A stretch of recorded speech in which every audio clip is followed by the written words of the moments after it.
Hello everyone, welcome to nursing chronicle channel. आज की इस वीडियो में हम सीआरई 2025 के लिए इंपॉर्टेंट मल्टीपल चॉइस क्वेश्चन को सॉल्व करेंगे। यह क्वेश्चन नर्सिंग ऑफिसर्स एग्जाम के लिए है। सबसे फर्स्ट क्वेश्चन है हमारा, which of the following complications is most likely to occur if an ectopic pregnancy rupture. अगर हमारी एक्टोपिक प्रेगनेंसी रप्चर हो जाती है तो इसकी वजह से हमारा कॉम्प्लिकेशन कौन सा हो सकता है? Option A eclampsia, option B hypovolaemic shock, option C preterm labour, option D gestational diabetes. Right answer रहेगा हमारे यहाँ पर ऑप्शन बी हाइपोवोलेमिक शॉक। अगर हम सारे क्वेश्चंस के डिस्क्रिप्शन की बात करते हैं, सारे ऑप्शंस की, तो ऑप्शन ए के अंदर हमें दिया गया एक्लेम्शिया। एक्लेम्शिया जो होता है वो प्रेगनेंसी का कॉम्प्लिकेशन है, होता है हमारा सीजर्स या फिर हाई ब्लड प्रेशर के साथ में। It is not a direct result of an ectopic pregnancy. बात करते हैं हम हाइपोवोलेमिक शॉक की, तो प्रेगनेंसी एक्टोपिक प्रेगनेंसी के रप्चर होने से हाइपोवोलेमिक शॉक किस तरह से डेवलप हो सकता है?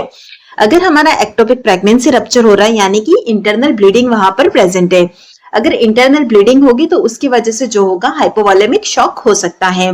जैसा कि आपको पता ही है कि शॉक जो है हमारी वो एक लाइफ थ्रेटनिंग कंडीशन जो होती है उसके अंदर हम इसे कंसीडर करते हैं, और जब भी ऐसा कोई कंडीशन होता है तो वहां पर हमें रिक्वायरमेंट होती है इमीडिएट मेडिकल इंटरवेंशन की। नेक्स्ट हमें दिया गया प्रीटर्म लेबर। प्रीटर्म लेबर जो होता है हमें लेटर स्टेज ऑफ प्रेगनेंसी के अंदर देखने को मिलता है। बात करते हैं हम गेस्टेशनल डायबिटीज की, तो यह भी लेटर स्टेज ऑफ प्रेगनेंसी के अंदर देखने को मिलती है।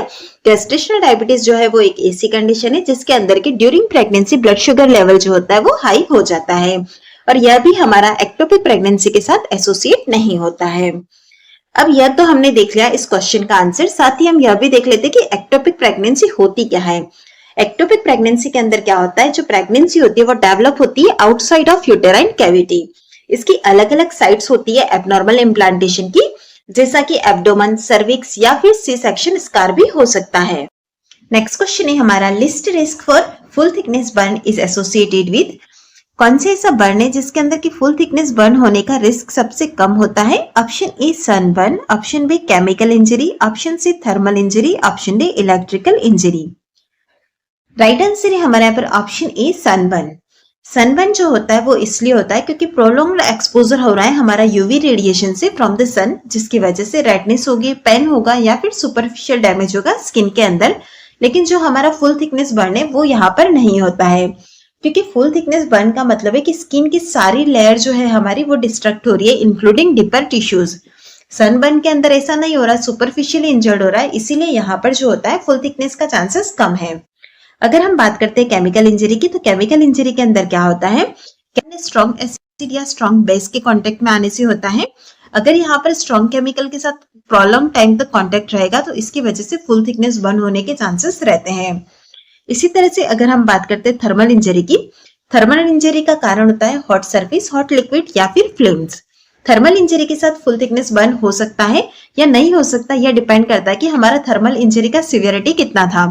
क्योंकि हाई डिग्री अगर थर्मल बर्न है तो इसके साथ चांसेस रहेंगे कि फुल थिकनेस बर्न हो सकता है।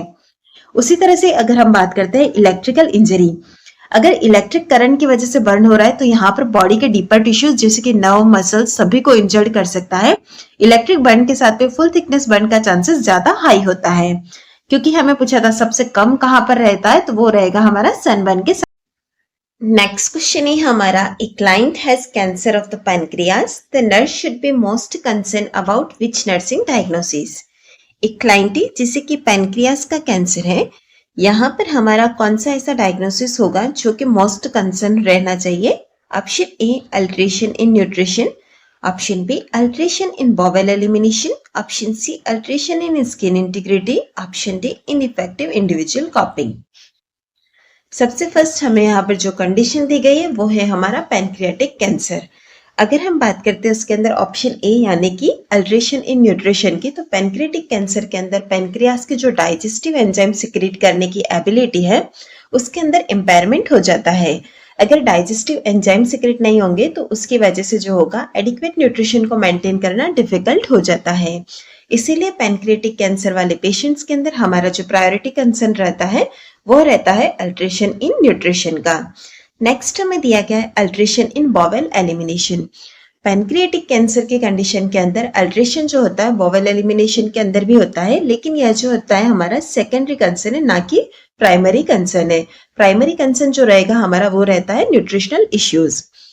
नेक्स्ट है ऑप्शन सी के अंदर alteration in skin integrity. Pancreatic cancer के अंदर स्किन इंटीग्रिटी अल्टर्ड नहीं होती है, लेकिन हम पैनक्रियाज के कैंसर को ट्रीट करने के लिए जो यूज में लेते हैं जैसे कि कीमोथेरेपी है या फिर रेडिएशन थेरेपी, तो इसकी वजह से जो हमारा स्किन इंटीग्रिटी है वो अल्टर्ड हो सकता है। नेक्स्ट है इनइफेक्टिव इंडिविजुअल कॉपिंग। इंडिविजुअल का कॉपिंग मैकेनिज्म भी इनइफेक्टिव होता है। हमारा जो की कंसर्न रहेगा वो है हमारा न्यूट्रिशन, इसीलिए अल्ट्रेशन इन न्यूट्रिशन जो रहता है वो नर्सिंग डायग्नोसिस हमारा मोस्ट कंसर्न रहना चाहिए। नेक्स्ट क्वेश्चन है हमारा, the client has elected to have epidural anaesthesia to relieve labour pain if the client experience hypertension the nurse would. एक क्लाइंट है जो कि एपिड्यूरल एनेस्थीसिया के लिए इलेक्टेड है, क्लाइंट एक्सपीरियंस कर रहा है हाइपरटेंशन की कंडीशन को, तो नर्स को क्या करना चाहिए? Option A, place her in Trendelenburg position. Option B, decrease IV infusion. Option C, administer oxygen per nasal cannula. Option D, increase the rate of IV infusion. अगर हम बात करते हैं ऑप्शन ए की, आफ्टर एपिड्यूरल एनेस्थीसिया जो हमारा ट्रेंडेलेनबर्ग position है वो हाइपरटेंशन को मैनेज करने के लिए अप्रोप्रिएट अप्रोच नहीं है।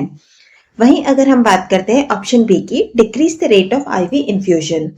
एपिड्यूरल एनेस्थीसिया की वजह से जो ब्लड प्रेशर होता है वो ड्रॉप हो सकता है। इस कंडीशन में हमें जो है फ्लूइड को और इंक्रीज करना है, ना कि डिक्रीज करना है। ब्लड प्रेशर इंक्रीज होगा कब होगा? जब हम फ्लूइड को इंक्रीज करेंगे। यहाँ पर हमारा फ्लूइड को डिक्रीज करना एक एप्रोप्रिएट एक्शन नहीं है। नेक्स्ट ऑप्शन सी के अंदर दिया गया, administer oxygen per nasal cannula. Oxygen administration कब हेल्पफुल रहेगा? जब हाइपोक्सिया का कंडीशन होगा तब, क्योंकि हमें यहाँ पर जो दिया गया वो हाइपोटेंशन का कंडीशन है, तो इसको मैनेज करने के लिए नेजल कैनुला से ऑक्सीजन प्रोवाइड करना भी हमारा बेस्ट अप्रोच नहीं रहेगा। अब बचा last option, option D, increase the rate of IV infusion. यह हमारा अप्रोप्रिएट एक्शन रहेगा, क्योंकि एपिड्यूरल एनेस्थीसिया से क्या होता है, वासोडायलेशन होता है, जिसकी वजह से जो वेनस रिटर्न है वो डिक्रीज होता है। वेनस रिटर्न डिक्रीज हो रहा है मतलब कि हाइपोटेंशन डेवलप होगा। अब हमें हाइपोटेंशन को मैनेज करना, तो इसके लिए हम जो हमारा आईवी फ्लूइड है उसका रेट इंक्रीज करेंगे। ऐसा करने से क्या होगा, हमारा ब्लड वॉल्यूम इंक्रीज होगा। ब्लड वॉल्यूम इंक्रीज होगा तो ब्लड प्रेशर को रिस्टोर करने में भी हेल्प मिलती है। नेक्स्ट क्वेश्चन है हमारा, which observation in the newborn of a diabetic mother would require immediate nursing intervention. Diabetic mother वाला जो न्यूबॉर्न है उसके अंदर हम कौन सी ऐसी चीज है जिसे ऑब्जर्व करेंगे और वहां पर हमें इमीडिएट नर्सिंग एक्शन की जरूरत है? Option A, crying. Option B, bashfulness. Option C, jitteriness. Option B, yawning. सबसे फर्स्ट क्राइंग की अगर हम बात करते हैं, न्यूबॉर्न के अंदर क्राइंग जो होता है एक नॉर्मल बिहेवियर के अंदर कंसिडर किया जाता है। अगर एक्सेसिव क्राइंग है तो उसका रीजन रहेगा हंगर या फिर डिस्कम्फर्ट, लेकिन crying is specific sign of critical problem in newborn of diabetic mother. Next उसी तरह से हमें वॉकफुलनेस दिया गया। वॉकफुलनेस भी जो होता है न्यूबॉर्न का एक नॉर्मल बिहेवियर के अंदर कंसीडर करते हैं। नेक्स्ट ऑप्शन सी के अंदर हमें दिया गया जिटरीनेस। जिटरीनेस क्या होता है, एक कंसर्न साइन है न्यूबॉर्न में, specially in the infant of diabetic mother. Jitteriness sign है हमारा हाइपोग्लाइसीमिया की कंडीशन का, इसमें इमीडिएट इंटरवेंशन की जरूरत होती है। नेक्स्ट यॉर्निंग दिया गया। वैकफुलनेस और क्राइंग की तरह यॉर्निंग भी जो है एक नॉर्मल बिहेवियर है, जिसके लिए हमें किसी इमीडिएट नर्सिंग इंटरवेंशन की जरूरत नहीं होती है। सो इस तरह से हमारा राइट आंसर है जिटरीनेस। अगर जिटरीनेस हमें दिख रहा है उस न्यूबॉर्न के अंदर तो हमारा इमीडिएट नर्सिंग इंटरवेंशन की रिक्वायरमेंट। नेक्स्ट क्वेश्चन है हमारा, which of the following is the most appropriate management for a patient presenting with alcohol withdrawal delirium. एक पेशेंट है जो कि प्रेजेंट हुआ है हमारे पास अल्कोहल विड्रॉवल डेलिरियम के साथ में, तो कौन सा हमारा मोस्ट अप्रोप्रिएट मैनेजमेंट रहेगा? Option A, reassurance and observation. Option B, high dose benzodiazepine. Option C, antipsychotic medications alone. Option D, opiate substitution therapy. अगर हम बात करते हैं यहाँ पर रीएश्योरेंस एंड ऑब्जर्वेशन की, तो यहाँ हमारा अप्रोप्रिएट मैनेजमेंट नहीं रहेगा। सिर्फ हम एश्योरेंस और ऑब्जर्वेशन से मैनेज नहीं कर सकते हैं। उसके बाद आता है हाई डोज बेंजोडाइजेपिन, यह हमारा राइट आंसर होगा। अल्कोहल विड्रॉवल डेलिरियम जो होता है उसके अंदर हम बेंजोडाइजेपिन जैसे कि डाइजेपाम या फिर लोराजेपाम जो होती है उसे फर्स्ट लाइन ट्रीटमेंट कंसीडर कहते हैं। अब अगर हम बात करते हैं कि यहाँ पर बेंजोडाइजेपिन का किस तरह से एक्ट है, तो वो होता है हमारा बेंजोडाइजेपिन सीएनएस यानी कि सेंट्रल नर्वस सिस्टम की हाइपर एक्टिविटी को रिड्यूस करेगी। यह अगर रिड्यूस हो जाएगी तो इसकी वजह से हमारा सीजर्स, एजिटेशन, डेलिरियम इसे भी प्रिवेंट किया जा सकता है। नेक्स्ट अगर हम बात करते हैं एंटीसाइकोटिक मेडिकेशंस एलोन, यहाँ पर ओनली अगर हम एंटीसाइकोटिक मेडिकेशन देंगे तो वो भी हेल्पफुल नहीं रहेगी। और बात करते हैं हम ओपिएट सब्स्टिट्यूशन थेरेपी की, तो उसका यहाँ पर अल्कोहल विड्रॉवल के अंदर रोल नहीं है, वो हमारा ओपिएट विड्रॉवल वाले के अंदर यूज में आता है।